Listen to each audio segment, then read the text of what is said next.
സമസ്ത കേരള ജംഇയ്യത്തുൽ ഉലമാ എന്ന് പറയുന്ന മഹാപ്രസ്ഥാനം. ആ മഹാപ്രസ്ഥാനം മഹാനായ സയ്യിദ് വരക്കൽ മുല്ലക്കോയങ്ങൾ സ്ഥാപിച്ചതാണ്. മഹാനായ മുല്ലക്കോയങ്ങൾ സ്ഥാപിച്ച സമത്ത് അതിന്റെ ക്രമപ്രകാരം ഇങ്ങനെ വന്ന് 1989 ചേരിതിരിവുണ്ടാകുന്നത്. നമ്മളിതൊന്നും പറയാൻ ഉദ്ദേശിച്ചതല്ല, ഇത് പറയേണ്ട ആവശ്യമുള്ള സന്ദർഭവുമല്ല. പക്ഷെ ആരാണ് ഇതിന് നാന്ദി കുറിച്ചത്? സമസ്ത കേരള ജംഇയ്യത്തുൽ ഉലമാ നമ്മുടെ സമൂഹത്തിൽ 85ാം വാർഷികം ആഘോഷിച്ചു. നിങ്ങൾക്കറിയാമല്ലോ, 70ാം വാർഷികം അതിന്റെ മുമ്പ് ആഘോഷിച്ചു, 90ാം വാർഷികം നമ്മൾ ആഘോഷിച്ചു. ഈ സമയത്തൊന്നും ഇങ്ങനെ ചർച്ചയില്ലല്ലോ, അന്നൊന്നും ഇങ്ങനെ ചർച്ചയില്ലല്ലോ. എപ്പോഴാ 70ാം വാർഷികം ആഘോഷിച്ചത്? എപ്പോഴാണ് നമ്മൾ 85ാം വാർഷികം ആഘോഷിച്ചത്? എപ്പോഴാണ് നമ്മൾ 90ാം വാർഷികം ആഘോഷിച്ചത്? അന്നൊന്നും ഇങ്ങനെയുള്ള വാർഷികം ആഘോഷിക്കാൻ ആരും നമ്മുടെ മുമ്പിൽ ഉണ്ടായിരുന്നില്ല. ഇപ്പോൾ ഈ സമൂഹത്തിൽ ഇങ്ങനെ ഒന്നുമായി രംഗത്ത് വന്നത് ഒരു ഭിന്നിപ്പിന് വേണ്ടിയാണോ എന്ന് നമ്മൾ സംശയിച്ചാൽ തെറ്റുണ്ടോ? എന്റെ പ്രിയപ്പെട്ട സഹോദരങ്ങളെ, സമസ്ത കേരള ജംഇയ്യത്തുൽ ഉലമയിൽ ഈ ചേരിതിരിവുണ്ടാകുന്ന സമയത്ത്, വിഭാഗീയത ഉണ്ടാകുന്ന സമയത്ത് അതിനെ നയിക്കുന്നവർ 2 മഹാരഥന്മാരായ പണ്ഡിതന്മാരാണ്. നമ്മളൊക്കെ നമ്മുടെ ജീവിതത്തിൽ കണ്ട സാത്വികരായ മഹോന്നത, ഒന്ന് ബഹുമാനപ്പെട്ട റഈസുൽ മുഹഖിഖീൻ കണ്ണിയത്ത് അഹമ്മദ് മുസ്ലിയാർ 1926 സമസ്ത കേരള ജംഇയ്യത്തുൽ ഉലമ രൂപീകരിക്കുമ്പോൾ അതിന്റെ മെമ്പറായി വന്ന് അതിൽ പ്രവർത്തിച്ച് 1926 മുതൽ അതിനുവേണ്ടി 67 വർഷം പ്രവർത്തിച്ച് 1993 മരണപ്പെട്ടു പോയ മഹാനായ റഈസുൽ മുഹഖിഖീൻ കണ്ണിയത്ത് അഹമ്മദ് മുസ്ലിയാർ, അദ്ദേഹത്തിന്റെ സമത്തയിലെ പാരമ്പര്യം 67 കൊല്ലമാണ്. അദ്ദേഹം മരിക്കുന്നത് 1993 ആ മഹാൻ 1967 മുതൽ 93 വരെ പ്രസിഡന്റാണ്. 93 സമത്തയിൽ ഭിന്നത ഉണ്ടാകുന്നത്, 93 പുതിയ സംഘടന ഉണ്ടാകുന്നത്, 89 89, 90, 91, 92, 93 4 കൊല്ലം കണ്ണിയത്ത് ഇവിടെ ജീവിച്ചിരിപ്പുണ്ട്. 26 മുല്ലക്കോയ തങ്ങൾ സ്ഥാപിച്ച സമസ്തയിൽ മുല്ലക്കോയ തങ്ങളുടെ കൂടെ ഇരുന്ന മഹാൻ, മുല്ലക്കോയ തങ്ങളുടെ കൂടെ പ്രവർത്തിച്ച മഹാൻ 93 മരിച്ചു പോകുമ്പോ അദ്ദേഹം മരിക്കുന്നതിന്റെ 4 കൊല്ലം മുമ്പ് പിറവിയെടുത്ത സംഘടനയാണ് ഒറിജിനൽ എന്ന് പറഞ്ഞാൽ ഉമ്മത്തത് അനുവദിക്കുകയില്ല എന്ന കാര്യം ഉറപ്പല്ലേ? ആർക്കാണിത് തിരിയാത്തത്? ആർക്കാണിത് മനസ്സിലാക്കാത്തത്? രണ്ടാമത്തെ നിങ്ങൾ നോക്ക്, മഹാനായ ശൈഖുനാ ശംസുൽ ഉലമ മഹാനവർകൾ ഈ സംഘത്തിന്റെ തലപ്പത്ത് വന്ന് അദ്ദേഹം നയിക്കുമ്പോഴാണ് നമ്മുടെ സമത്തയെ കൂടുതൽ പരിചയപ്പെടുന്നതും പഠിക്കുന്നതും. അതുപോലെ തന്നെ ബഹുമാനപ്പെട്ട റഈസുൽ മുഹഖിഖീൻ തലപ്പത്തിരിക്കുമ്പോഴാണ് പഠിക്കുന്നത്. ഞാൻ എല്ലാ ആദരവുകളും ബഹുമാനങ്ങളും ഐക്യബോധവും നിലനിർത്തിക്കൊണ്ട് തന്നെ പറയട്ടെ, മഹാനായ ശൈഖുനാ കണ്ണിയത്ത് ഉസ്താദ് സമത്തയുടെ പ്രസിഡന്റായി നിൽക്കുമ്പോ മഹാനവറുകൾ സമസ്ത കേരള ജംഇയ്യത്തുൽ ഉലമയുടെ പ്രസിഡന്റായി നിൽക്കുന്ന മുഷാവറ മെമ്പർ എന്ന രീതിയിൽ അദ്ദേഹത്തിന്റെ സാന്നിധ്യം എപ്പോഴുണ്ട് ഇവിടെ? 1926 മുതലുണ്ട് എന്ന് പറഞ്ഞാൽ 1926 അദ്ദേഹം സമസ്തയുടെ തുടക്കത്തിലുണ്ട്. 89 പുതിയ സമസ്ത വന്നപ്പോൾ ആ പേരവർ ഉപയോഗിച്ചപ്പോൾ അഖിലേന്ത്യാ സുന്നി ജംഇയ്യത്തുൽ ഉലമ എന്നും സുന്നി ജംഇയ്യത്തുൽ ഉലമ എന്നും ഒക്കെ പറഞ്ഞ് രജിസ്റ്റർ ചെയ്ത് പ്രവർത്തിക്കുന്ന സന്ദർഭത്തിൽ അവർ അതിന് പ്രസിഡന്റായി കണ്ടെത്തിയ ബഹുമാന്യനായ തങ്ങൾ, ഞാൻ അദ്ദേഹത്തോട് എല്ലാ ആദരവും നടത്തിക്കൊണ്ട് പറയുന്നു, അദ്ദേഹം മുഷാവറയിൽ വരുന്നത് 1956 കണ്ണിയത്ത് ഉസ്താദിന്റെ പാരമ്പര്യവും അദ്ദേഹത്തിന്റെ പാരമ്പര്യവും തമ്മിൽ 30 കൊല്ലത്തെ അന്തരമുണ്ട്. 30 കൊല്ലം കണ്ണിയത്ത് ഉസ്താദ് മുഷാവറയിൽ വന്നിട്ട് 30 കൊല്ലം കഴിഞ്ഞിട്ടാണ് അദ്ദേഹം മുഷാവറയിൽ വരുന്നത്. അതൊരു സത്യമല്ലേ? ഈ സത്യത്തെ നിഷേധിക്കാൻ പറ്റുമോ? ഈ സീനിയോറിറ്റിയെ നിഷേധിക്കാൻ പറ്റുമോ? കണ്ണിയത്ത് ഉസ്താദ് സമത്ത മുഷാവറയിൽ വന്ന് 30 കൊല്ലം കഴിഞ്ഞിട്ടാണ് അദ്ദേഹം സമത്തയുടെ മുഷാവറ മെമ്പറായി വരുന്നത്. അത് അദ്ദേഹത്തിന്റെ കുറ്റമാണെന്നല്ല ഞാൻ പറയുന്നത്, ആക്ഷേപിച്ചല്ല പറയുന്നത്, ചരിത്രം പറയുകയാണ് വർത്തമാനകാലത്ത്. ആ സന്ദർഭത്തിൽ നമ്മൾ ഓർക്കണം, 30 കൊല്ലം കണ്ണിയത്ത് ഇരുന്ന സ്ഥാനത്ത് 30 കൊല്ലം കഴിഞ്ഞിട്ട് ആ മുഷാവറിലേക്ക് വരുന്നു. എന്നിട്ട് 89 കണ്ണിയത്ത് ജീവിച്ചിരിക്കെ പ്രസിഡന്റ് ആകുന്നു. ഏതാണ് ഒറിജിനൽ സമസ്ത എന്ന ചർച്ചയിൽ നിങ്ങൾക്ക് ഈ കാര്യം പരിഗണിക്കേണ്ടി വരില്ലേ? അവര് കണ്ണിയത്ത് ഉസ്താദിനെ മാറ്റി നിർത്തിയിരുന്നോ? കണ്ണിയത്ത് ഉസ്താദിനെ പുറത്താക്കിയിട്ടാണോ പുതിയ മുഷാവറ ഉണ്ടാക്കിയത്? പരിശോധിക്കൂ നിങ്ങൾ.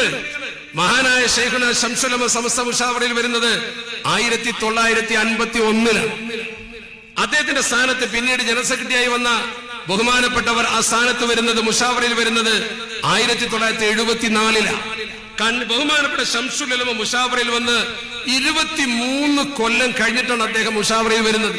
23 കൊല്ലത്തെ വ്യത്യാസമുണ്ട്.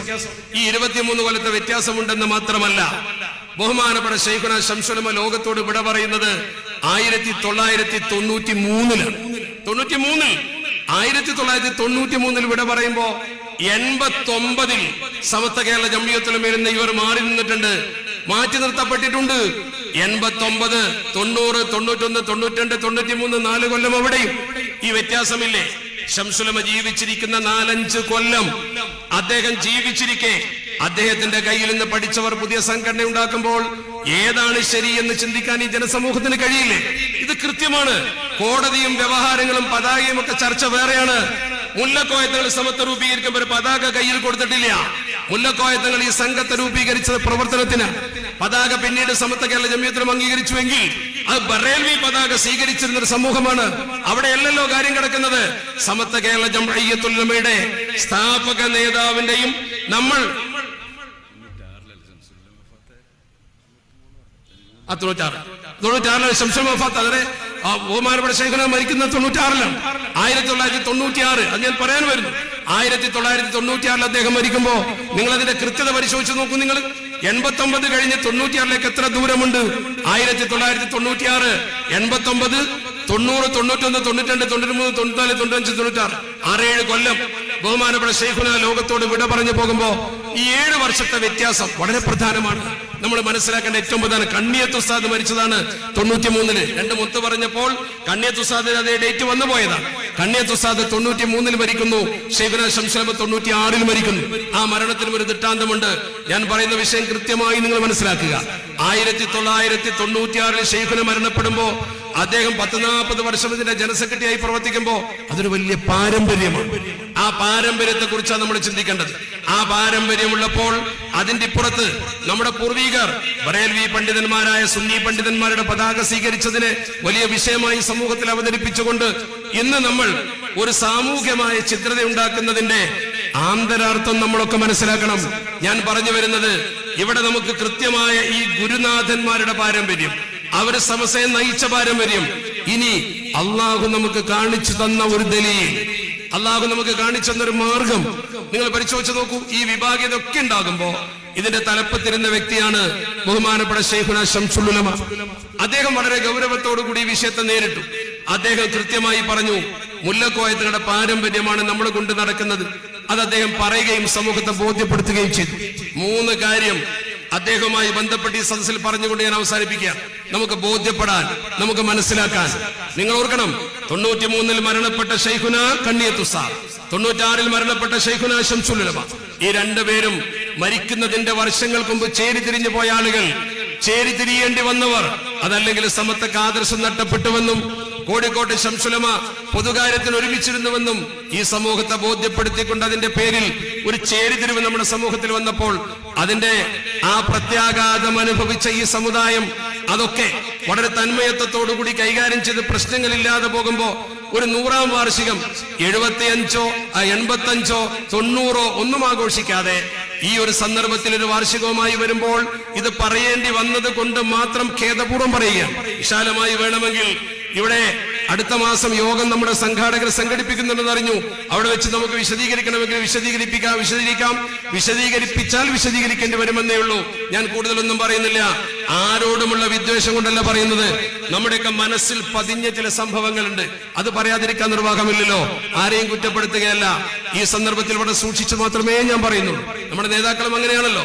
3 കാര്യം. 1, ബഹുമാനപ്പെട്ട ശൈഖുന ശംസുൽ ഉലമ തന്റെ ജീവിതകാലത്ത് നമുക്ക് കാണിച്ചെന്ന 3 മാതൃകകൾ നമുക്ക് ഈ പ്രസ്ഥാനത്തെ തിരിച്ചറിയാനും ഏതാണ് ശരിയെന്ന് ബോധ്യപ്പെടാനും ഒരു കോടതി വ്യവഹാരവും വേണ്ട, ഒരു ചരിത്രവും വേണ്ട. ഈ കണ്ണിൽ കണ്ട ഈ വസ്തുതകൾ മാത്രം മതി. അതിലൊന്ന്, ശൈഖുന ശംസുൽ ഉലമ ജീവിച്ചിരിക്കുന്ന കാലത്ത് മഹാനവർകൾ ആശുപത്രിയിൽ അഡ്മിറ്റ് ചെയ്യപ്പെട്ട സമയത്ത് സമസ്ത കേരള ഇസ്ലാമത വിദ്യാഭ്യാസ ബോർഡിന്റെ എക്സിക്യൂട്ടീവ് മീറ്റിംഗ് ചേരും. എക്സിക്യൂട്ടീവ് മീറ്റിംഗ് ചേരുന്നത് എല്ലാ 2-ാം ശനിയാഴ്ചയും. ഈ സമസ്തയുടെ എക്സിക്യൂട്ടീവ് ചേരുക 2-ാം ശനിയാഴ്ച രാവിലെ 11 മണിക്ക് കോഴിക്കോട്ട് ഓഫീസിലാണ്. നിങ്ങളവിടെ വന്നു നോക്കിയാൽ നിങ്ങൾക്കത് കാണാൻ പറ്റും. ആ യോഗം ചേരുന്ന സന്ദർഭത്തിൽ മഹാന്മാരായ പണ്ഡിതന്മാരൊക്കെ അവിടെ വരും, അതിൽ പങ്കെടുക്കും. മഹാനായ ശൈഖുന ശംസുൽ ഉലമ യോഗത്തിൽ ചിലപ്പോഴൊക്കെ വരും. പ്രധാനപ്പെട്ട യോഗമാകുമ്പോൾ എന്തായാലും വരും. 1996 അദ്ദേഹം മരിക്കുന്ന വർഷം 1996 ബഹുമാനപ്പെട്ട ശൈഖുന ശംസുൽ ഉലമ വിദ്യാഭ്യാസ ബോർഡിന്റെ യോഗത്തിന് വരുന്നു. ഓഗസ്റ്റ് 10 കൃത്യതീയതിയാണ്. ഓഗസ്റ്റ് 10, 1996 ഓഗസ്റ്റ് 10, അത് 2ാം ശനിയാഴ്ച അതേ യോഗത്തിലേക്ക് വരുന്നു. അന്ന് അദ്ദേഹം ആശുപത്രിയിൽ അഡ്മിറ്റാണ്. ആശുപത്രിയിൽ നിന്ന് സമ്മതം വാങ്ങിയിട്ടാണ് അദ്ദേഹം വരുന്നത്. യോഗത്തിൽ അദ്ദേഹം വന്നു കയറി. എക്സിക്യൂട്ടീവ് മെമ്പേഴ്സ് ഒക്കെ ഉണ്ട്. ആ മെമ്പേഴ്സിന്റെ മുമ്പിൽ വെച്ചുകൊണ്ട് അദ്ദേഹം ഞാൻ ആശുപത്രിയിൽ നിന്ന് ഡോക്ടറുടെ സമ്മതം വാങ്ങിയിട്ടാണ് വരുന്നത് എന്ന് പറഞ്ഞു. അവർ അത്ഭുതപ്പെട്ടു. എന്തിനാണ് ആശുപത്രിയിൽ നിന്ന് സമ്മതം വാങ്ങി അദ്ദേഹം ഈ സമയത്ത് വരുന്നത്? അത്ര വലിയ പ്രാധാന്യമൊന്നും ഇവിടെ ഇപ്പൊ യോഗത്തിനില്ല. എന്നാൽ ആളുകൾ ഇതിങ്ങനെ ശങ്കിച്ചു. പക്ഷെ ചോദിക്കാൻ പറ്റില്ലല്ലോ. അദ്ദേഹത്തിന്റെ വാക്ക് അക്ഷരം പ്രതി സ്വീകരിക്കുന്നവരാണ് നമ്മുടെ മഹോന്നതരായ പണ്ഡിതന്മാർ, അച്ചടക്കമുള്ള സംഘം. അങ്ങനെ ബഹുമാനപ്പെട്ടവർ ആദ്യമായി തന്നെ പറഞ്ഞു, യോഗാചണ്ട ആരംഭിക്കുമ്പോൾ തന്നെ പറഞ്ഞു, ഈ സമസ്യക്ക് വേണ്ടി പണിയെടുത്ത് മരിച്ചുപോയ ഒരുപാട് ആളുകളുണ്ട്, ഉലമാക്കളുണ്ട്, ഉമറാക്കളുണ്ട്, സാധാരണക്കാരുണ്ട്. അവർക്കൊക്കെ വേണ്ടി നമ്മൾ ദുആ ചെയ്യാറുണ്ട് യോഗം ചേരുമ്പോൾ. പക്ഷേ അവർക്ക് ദുആ ചെയ്യാൻ വേണ്ടി മാത്രം ഒരു യോഗം നമ്മൾ ചേരാറില്ല. അവർക്ക് ദുആ ചെയ്യാൻ വേണ്ടി മാത്രം യോഗം ചേരാറില്ല. അതുകൊണ്ട് നമുക്ക് ഇവർക്കൊക്കെ ദുആ ചെയ്യാൻ വേണ്ടി ഒരു ദുആയുടെ ദിവസം തീരുമാനിച്ചുകൂടെ? ഒരു ദിവസം പ്രാർത്ഥനാ ദിനമാക്കിക്കൂടെ എന്ന് ചോദിച്ചു. എന്തൊരു നല്ല ചോദ്യം. 1996 വരെ 1996 വരെ സമസ്തയുടെ ചരിത്രത്തിൽ അങ്ങനെ ഒരു പ്രാർത്ഥനാ ദിനമില്ല. ശൈഖുന അത് പറഞ്ഞതോടുകൂടി എല്ലാവരും അംഗീകരിച്ചു. അത് അപ്പടി അംഗീകരിച്ചു, തീരുമാനമാക്കി, മിനിറ്റ്സ് ആക്കി. വിദ്യാഭ്യാസ ബോർഡിന്റെ ഓഫീസിൽ സർക്കുലർ പോയി. ആ സർക്കുലർ പോയതിന്റെ പശ്ചാത്തലത്തിൽ എല്ലാ സ്ഥലത്തും അടുത്ത പ്രാർത്ഥനാ ദിനം സെപ്റ്റംബർ 16, സെപ്റ്റംബർ 6-ാം തീയതിയാണ് അടുത്ത യോഗം. സെപ്റ്റംബർ 6-ാം തീയതി യോഗം വെച്ചു. ആ യോഗത്തിൽ എല്ലാവരും പ്രാർത്ഥിക്കുക. മദ്രസകളിൽ, പള്ളികളിൽ, അതുപോലെ തന്നെ വേണ്ടപ്പെട്ട സ്ഥലങ്ങളിലൊക്കെ നമ്മുടെ സംഘടനാ പ്രവർത്തകർ ഒന്നിച്ചിരുന്നു കൊണ്ട് ദുആ ചെയ്യാം. ആ ദുആക്ക് വേണ്ടി പ്രത്യേകം എല്ലാവരും തയ്യാറായി. അങ്ങനെ ആ ദിനം പുലരാൻ വേണ്ടി ജനം കാത്തിരിക്കുകയാണ്. സമസ്തയുടെ അത്രയും വർഷത്തെ ചരിത്രത്തിൽ ആദ്യമായിട്ടാണ് ഒരു പ്രാർത്ഥനാ ദിനം. അതിനു മുമ്പ് പ്രാർത്ഥനകൾ ഉണ്ടായിട്ടുണ്ട്. പക്ഷെ ആ പ്രാർത്ഥന ഇന്ന കാര്യത്തിനാണെന്ന് പറയും, ഇഷ്യൂ ബേസ്ഡാ. ഇതങ്ങനെയൊന്നും അല്ല. മരിച്ചുപോയ സമസ്തയുടെ ആലിമീങ്ങൾക്കൊക്കെ ദുആ ചെയ്യാം, ജീവിച്ചിരിക്കുന്നവർക്ക് ദുആ ചെയ്യാൻ ഒരു പ്രത്യേക ദിവസം. 1996 സെപ്റ്റംബർ 6, ഓഗസ്റ്റ് 10 തീരുമാനിച്ചു. ആ ദിവസം കാത്തിരിക്കുന്ന ജനങ്ങൾ കേട്ടത് 2 ആഴ്ചയായപ്പോൾ, അഥവാ 19-ാം തീയതി, ഓഗസ്റ്റ് 19-ാം തീയതി ഈ തീരുമാനമെടുത്ത് 19-ാം തീയതി ശൈഖുന ലോകത്തോട് വിട പറയുകയാണ്. ശൈഖുന ലോകത്തോട് പറഞ്ഞു പോയി. ഇന്നാ ലില്ലാഹി വ ഇന്നാ ഇലൈഹി റാജിഊൻ. ആദ്യത്തെ പ്രാർത്ഥനാ ദിനത്തിൽ തന്നെ ജനങ്ങൾ മുഴുവൻ ദുആ ചെയ്തത് ശൈഖുനാക്ക് വേണ്ടിയാണ്. ഒരു മനുഷ്യൻ തന്റെ ജീവിതത്തിൽ നേടുന്ന ഏറ്റവും വലിയ നേട്ടം മരണാനന്തരം കിട്ടുന്ന വലിയ ഇത്തരം പ്രാർത്ഥനകളാണ്. എല്ലാ മദ്രസയിലും, ദർസിലും, സ്ഥാപനങ്ങളിലും, സംഘടനാ ഓഫീസുകളിലും ആദ്യമായി എല്ലാവരും ദുആ ചെയ്തത് ശൈഖുനാക്ക് വേണ്ടിയാണ്. ഞാൻ ചോദിക്കട്ടെ, ഇത്ര വലിയൊരു സുഹൃതം ചെയ്യാൻ ഒരു മനുഷ്യന്, ഇങ്ങനെയുള്ള ഒരു പ്രവർത്തനം നടത്താൻ ഒരു മനുഷ്യന് സമസ്തയെ വഴിതെറ്റിച്ചുവെങ്കിൽ, അല്ലെങ്കിൽ നേരല്ലാത്ത മുല്ലക്കോയ തങ്ങളുടെ പാതയിൽ നിന്ന് സമസ്തയെ വ്യതിചലിപ്പിച്ചുവെങ്കിൽ, മുല്ലക്കോയ തങ്ങളുടെ വാതിൽ നിന്ന് അദ്ദേഹത്തെ വ്യതിചലിപ്പിച്ചുവെങ്കിൽ ഒരിക്കലും അദ്ദേഹത്തിന് അത് കഴിയില്ലല്ലോ. അള്ളാഹു വലിയൊരു അനുഗ്രഹമാണ് കൊടുത്തത്. അള്ളാഹു വലിയൊരു അനുഗ്രഹമാണ് കൊടുത്തത്. ആ അനുഗ്രഹം ചെറുതല്ല. അവിടെ നമ്മൾ മനസ്സിലാക്കണം, അദ്ദേഹത്തിന് പഴച്ചിട്ടില്ല. ആത്മീയതയുണ്ടെങ്കിൽ നമുക്കത് ബോധ്യപ്പെടും. അദ്ദേഹത്തിന് പഴച്ചിട്ടില്ല. പഴച്ചിരുന്നുവെങ്കിൽ ഈ ലക്ഷങ്ങളുടെ പ്രാർത്ഥന ബുക്ക് ചെയ്തു പോകാൻ അദ്ദേഹത്തിന് അവസരം അള്ളാഹു കൊടുക്കൂല. എങ്ങനെ ഒരു തോന്നൽ അദ്ദേഹത്തിന് അങ്ങനെ ഉണ്ടായത്? അത് അള്ളാഹു റബ്ബുൽ ഇസ്സത്ത് അദ്ദേഹത്തിന് തോന്നിച്ചതാണ്. ആ തോന്നൽ വളരെ വലുതാണ്, അത് ചെറുതല്ല. രണ്ടാമത്തെ ഒരു കാര്യം, 3 കാര്യമാണ് ഞാൻ പറയുന്നത്. രണ്ടാമത്തെ ഒരു കാര്യം, മഹാനവർകൾ ആശുപത്രിയിൽ വെച്ച് മരണപ്പെടുന്ന ഒരു രംഗമുണ്ട്. അതുപോലെ തന്നെ ആശുപത്രിയിൽ വെച്ച് അദ്ദേഹം നിർദ്ദേശിക്കുന്ന ഒരു തീരുമാനത്തിന്റെ നടപ്പാക്കലുണ്ട്. അത് രണ്ടുമാണ്. അദ്ദേഹം ആശുപത്രിയിൽ അഡ്മിറ്റ് ചെയ്യപ്പെട്ടപ്പോൾ അദ്ദേഹത്തിന്റെ വലിയൊരു ആഗ്രഹമായിരുന്നു വരക്കൽ മക്കാമ് സമസ്തക്കാവണം. അത് പലരും വില പറഞ്ഞു നോക്കിയിട്ട് കിട്ടിയിട്ടില്ല. പലരും അതിനുവേണ്ടി ശ്രമിച്ചു നോക്കിയിട്ട് ലഭിച്ചിട്ടില്ല.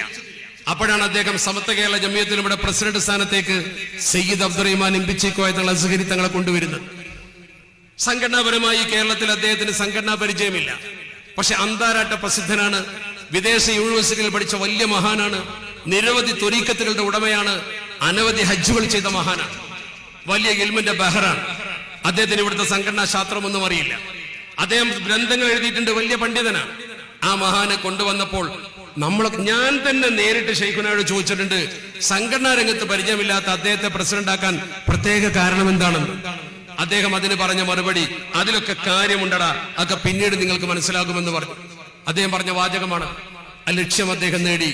അസ്ഹരി തങ്ങൾ ബന്ധപ്പെട്ടിട്ടില്ലായിരുന്നുവെങ്കിൽ വരക്കല മക്കാം ഇന്ന് സമസ്തയുടെ കൈവശം ഉണ്ടാകില്ല. അതൊരു വലിയ നിഅമത്തല്ലേ.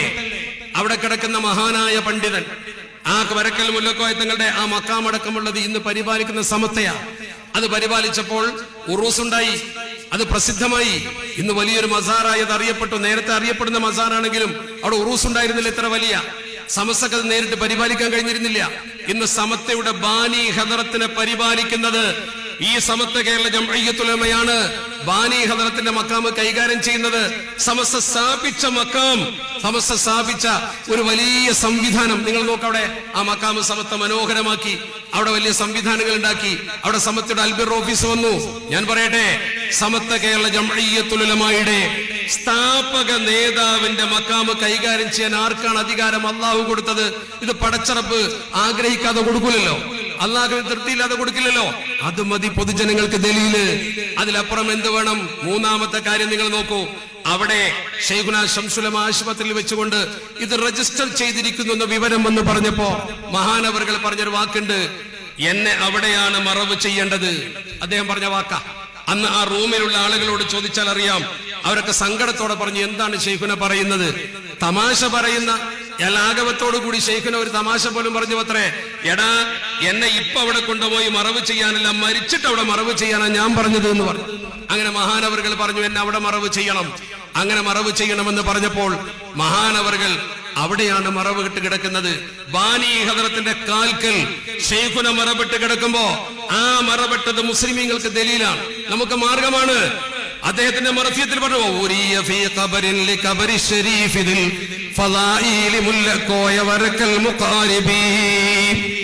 വരക്കല മക്കാമില് ശൈഖുന കിടക്കുന്നെങ്കിൽ മുല്ലക്കോയതങ്ങളെ കാലിന്റെ ചോട്ടിലേക്ക് ഖറാമത്തിന്റെ ഉടമയായ മുല്ലക്കോയതങ്ങൾ ശൈഖുനെ വിളിച്ചു കിടത്തിയതാണ്. അതുകൊണ്ട് ആ പാരമ്പര്യം അവകാശപ്പെടാൻ മുല്ലക്കോയത്തങ്ങളെ മക്കാമ് സമത്ത പരിപാലിക്കുന്ന കാലത്തോളം, ശൈഖുനയുടെ മയ്യത്തോടെ കിടക്കുന്ന കാലത്തോളം ഒരാൾക്കും അവകാശം ഉണ്ടാവില്ല എന്നത് ഒരു വസ്തുതയാണ്. ഞാൻ ആരോടും വിദ്വേഷമുള്ളത് കൊണ്ട് പറയുകയല്ല, ഇതൊരു വസ്തുതയാണ്. വേറെ എന്ത് പറഞ്ഞാലും ശരി. മൂന്നാമത്തെ കാര്യം, ശൈഖുനാ ശംസുൽ ഉലമ ആശുപത്രിയിൽ മരണപ്പെടുന്ന രംഗം. അലവിക്കുട്ടി ഹാജി എന്ന നമ്മുടെ വളണ്ടിയർ ക്യാപ്റ്റൻ ആയിരുന്ന അദ്ദേഹം വിശുദ്ധ ഖുർആൻ ഓതുകയാണ്, യാസീൻ പാരായണം ചെയ്യുന്നു. ഉദ്കുറു സൂറത്തെ യാസീൻ ഇന്ദ മൗതാക്കും അലിൽ അലാ മൗതാക്കും.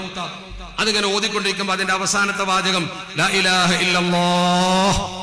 ആ വാചകം വന്ന് എത്തിയ ഉടനെ ബാങ്ക് അങ്ങ് വിളി തുടങ്ങി. ഹോസ്പിറ്റലിലെ റൂമില് മൈക്ക് സംവിധാനമുണ്ട്, ബാങ്കുണ്ട്. കോഴിക്കോട് നഗരത്തിലെ ബാങ്കൊക്കെ മുഴങ്ങി. ദിക്ർ ചൊല്ലി ഇങ്ങനെ കിടക്കാണ് ശൈഖുന. ചെറുപ്പക്കാരെ മനസ്സിലാക്കണം, ഞാൻ ഈ പറയുന്നത് വർഷങ്ങൾക്ക് മുമ്പ് കടന്നുപോയ സംഭവം, 96-ലെ സംഭവം. 2023 അത് മനസ്സിലാക്കിയിട്ടില്ലാത്ത ഒരുപാട് ചെറുപ്പക്കാരുണ്ടാവും. ഇതൊക്കെ അറിയുന്ന ഒരുപാട് പണ്ഡിതന്മാരിവിടെ ഉണ്ട്. 2023 നമ്മളിത് പറയുമ്പോൾ 2024 കടക്കുമ്പോൾ ഇത് പറയുമ്പോ എത്ര വർഷത്തെ പഴക്കമുണ്ട് നോക്ക് നിങ്ങൾ. 89 മുതൽ ഇങ്ങോട്ട് പറഞ്ഞാൽ ഇന്നത്തെ 40 വയസ്സിന്റെ താഴെയുള്ള ആളുകൾക്കൊന്നും ഈ കഥയെ അറിയില്ല, നമ്മളത് പറയാറുമില്ല. ഒരാദർശവും സമത്തൊക്കെ പഠിച്ചിട്ടില്ല. ശൈഖുന പറഞ്ഞു, എനിക്ക് എഴുന്നേൽക്കണം. എല്ലാവരും കൂടി താങ്ങി എഴുന്നേൽപ്പിച്ചു. ദിക്റിന്റെ മാലയോടെ വെച്ചു. ബാങ്കിന് ഉത്തരം കൊടുത്തു. ബാങ്കിന് ഇങ്ങനെ കൃത്യം ഉത്തരം കൊടുത്തിട്ട് ബാങ്കിന്റെ അവസാനത്തെ വാചകം ലാ ഇലാഹ ഇല്ലല്ലാഹ്. ആ വാചകം അങ്ങ് ഉച്ചരിച്ചപ്പോ ശൈഖുന ഉറക്കെ പറഞ്ഞു ലാ ഇലാഹ ഇല്ലല്ലാഹ്. പിന്നെ മിണ്ടിയിട്ടില്ല. അവസാനത്തെ വാക്ക് ലാ ഇലാഹ ഇല്ലല്ലാഹ്. വആഖിറു അൽഫാദിൽ അദാനി മുഖാരിനുൻ ലിഅൻഫാസിഹിൽ ഉഖറ അല്ലതി ലം തുഅകബി. അദ്ദേഹത്തിന്റെ അന്ത്യശ്വാസത്തോട് ബാങ്കിന്റെ ലഫ്ള് യോജിച്ചു വന്നു. അതിനുത്തരം കൊടുത്തുകൊണ്ട് ശൈഖുന ലോകത്തോട് വിട പറഞ്ഞു. മരണത്തോടടുത്ത് നിൽക്കുന്ന ഈ സമയത്ത് ബഹുമാനപ്പെട്ടവർക്ക് കൃത്യമായി മരണം വരുന്നുവെന്ന ബോധം വന്നു. അത് അള്ളാഹു മഹാന്മാർക്ക് നൽകുന്ന ഒരു സമീപനമാണ്. അല്ലദീന തതവഫാഹുമുൽ മലായികതു ത്വയ്യിബീൻ യഖൂലൂന സലാമുൻ അലൈക്കും ഉദ്ഖുലുൽ ജന്നത ബിമാ കുന്തും തഅമലൂൻ.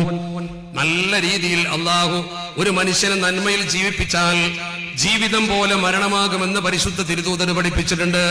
അള്ളാഹുവിന്റെ പുണ്യ തിരുദൂതർ പറഞ്ഞു, നിങ്ങളുടെ ജീവിതം എങ്ങനെയാണോ അതുപോലെ നിങ്ങളെ മരണം വരും. അങ്ങനെ ശൈഖുന മരണസമയത്ത് കെലിമ ചൊല്ലി മരിച്ചുവെങ്കിൽ അത് ഉറക്കെ എല്ലാവരെയും കേൾപ്പിച്ചതെന്തിനാ? അത് ഇത്ര മനോഹരമായി നമുക്ക് പഠിക്കാൻ കഴിഞ്ഞെന്തിനാ? പിഴച്ചിട്ടില്ല, തെറ്റിപ്പോയിട്ടില്ല. നിങ്ങൾ കൃത്യമായി നോക്കൂ. സൽമാനുൽ ഫാരിസി റളിയല്ലാഹു തആലയുടെ അനുഭവം കൂടി പറഞ്ഞുകൊണ്ട് നിർത്താം. മഹാനവറുകൾ ജലൗലാ യുദ്ധത്തിൽ ബഹുമാനപ്പെട്ടവർക്ക് അല്പം മിസ്ക് കിട്ടിയിരുന്നു. അത് കിട്ടി പൊതിഞ്ഞ ഭാര്യയോട് പ്രത്യേകം സൂക്ഷിക്കാൻ പറഞ്ഞിരുന്നു. മരണസമയമായ സമയത്ത് അദ്ദേഹം ഭാര്യയെ വിളിച്ചുകൊണ്ട് പറഞ്ഞു, ഹലുമ്മി ഖബിയ്യകല്ലദി ഇസ്തഖബതുകി, നിന്റെ കയ്യിൽ ഞാൻ സൂക്ഷിക്കാൻ തന്ന സാധനം എനിക്ക് കൊണ്ടുവന്ന് തരണം. ഇത് സ്വർണ്ണമല്ല, വെള്ളിയല്ല, സുഗന്ധമാണ്. കൊണ്ടുപോയി കൊടുത്തപ്പോൾ അത് ചുറ്റുവട്ടത്ത് തെളിക്കാൻ പറഞ്ഞു. അൽഹിഹി ഹൗലി, എന്റെ ചുറ്റും ഈ സുഗന്ധം നീ ഇങ്ങനെ വെള്ളത്തിലിട്ട് കൊണ്ട് തെളിച്ചു തരണം. ഈ റൂം സുഗന്ധപൂരിതമാക്കണം. എന്തിനാണെന്ന് ചോദിച്ചപ്പോൾ അദ്ദേഹം പറഞ്ഞു, ഫഇന്നഹു യതീനി സുവാർ, ചില സന്ദർശകർ ഇങ്ങോട്ട് വരുന്നുണ്ട്. അവരുടെ പ്രത്യേകത എന്താണെന്ന് അറിയുമോ? ഭക്ഷണമൊന്നും ഉണ്ടാക്കണ്ട. യജ്ദൂന റീഹ വലാ യഅകുലൂന ത്വആം, അവര് വാസന ഇഷ്ടപ്പെടും, അവർക്ക് ഒരിക്കലും ഭക്ഷണം വേണ്ട. അത് മലക്കുകളാണെന്ന് ബോധ്യം വന്നു. എന്നിട്ട് ഭാര്യയോട് പറഞ്ഞു, ഇജ്ഫഇൽ ബാബ ഫൻസിലി, വാതിലടച്ച് പുറത്തു പോയിക്കോ. ഭാര്യ വാതിലടച്ച് പുറത്തു പോയി. കുറെ സമയം കഴിഞ്ഞു. ഭാര്യ വാതിൽ വന്ന് തുറന്നു നോക്കുമ്പോൾ ഫൈദാ റൂഹുൽ മുബാറക ഖദ് ഫാറഖത് ജസദഹു വദുനിയാഹു, അദ്ദേഹത്തിന്റെ ശരീരവും ദുന്യാവും വിട്ട് റൂഹ് പോയിട്ടുണ്ട്. ഈ മരണം എങ്ങനെയാണ് അദ്ദേഹത്തിന് നേരത്തെ അറിയാൻ പറ്റിയത്? എന്തിനാ സുഗന്ധം പൂശാൻ പറഞ്ഞത്? എന്തിനാ റൂം ഖാലിയാക്കാൻ പറഞ്ഞത്? ഓർക്കണം നിങ്ങൾ, അല്ലദീന തതവഫാഹുൽ മലായികത്തു ത്വയ്യിബീൻ, മലക്കുകൾ നല്ല നിലയിലാകുമ്പോൾ മരിപ്പിക്കുന്ന ചില മനുഷ്യരുണ്ട്. യഖൂലൂന, മലക്കുകൾ വന്നുകൊണ്ട് പറയും, സലാമുൻ അലൈക്കും, നിങ്ങൾക്ക് അല്ലാഹുവിന്റെ സുരക്ഷ ഉണ്ട്, അത് ഉറപ്പായിരിക്കുന്നു. ഉദ്ഖുൽ ജന്നത ബിമാ കുൻതും തഅമലൂൻ, നിങ്ങൾ ചെയ്ത സുഹൃതം മൂലം സ്വർഗത്തിലേക്ക് പ്രവേശിക്കൂ. അഹ്ലു സുന്നത്തി വൽ ജമാഅത്തിന്റെ മാർഗരേഖയിൽ ഈ ഉമ്മത്തിനെ നിർത്തിയ ഒരു വലിയ മഹാനായിരുന്നു ശൈഖുന. ആ മഹാൻ ഈ രീതിയിൽ വിട പറഞ്ഞിട്ട് അവിടെ ചെന്ന് കിടക്കുമ്പോ, ആ മക്കാമ് നമ്മളെ കയ്യിലാകുമ്പോ, അദ്ദേഹത്തിന്റെ പ്രാർത്ഥന ബുക്ക് ചെയ്ത അദ്ദേഹത്തിന്റെ യോഗമാകുമ്പോ കൃത്യമായി ഓർക്കണ്ടേ, ഇത് പോരെ നമുക്ക് തെളിവുകൾ? ഇതിലപ്പുറം എന്ത് സാങ്കേതിക തെളിവാ ദീനിൽ നമുക്ക് വേണ്ടത്? അദ്ദേഹത്തിന്റെ ശിഷ്യഗണങ്ങളാണ് പുറത്തുള്ളത്. ഒരുമയോടെ മുന്നോട്ട് പോകേണ്ട സമയമാണ്, വിദ്വേഷത്തിന്റെ സമയമല്ല. 100ാം വാർഷികത്തിന് അവകാശം. ആ 100 വർഷത്തെ പാരമ്പര്യം കണ്ണിമുറിയാതെ വന്നവർക്ക്, കണ്ണി മുറിഞ്ഞാൽ ഉണ്ടാവില്ല. 89 കണ്ണി മുറിഞ്ഞു. 89 പ്രസിഡന്റ് കണ്ണിയത്താണ്, 90 പ്രസിഡന്റ് കണ്ണിയത്താണ്, 91 92 93 കണ്ണിയത്ത് പ്രസിഡന്റ് സ്ഥാനത്തുണ്ട്. ഷെയ്ഖുന ശംസുൽ 89 സെക്രട്ടറിയാ. 89 90 91 92 93 94 95 ഞാൻ പറഞ്ഞ തെറ്റി എന്ന് പറഞ്ഞ അധികം പിടിച്ചു കയറണ്ട.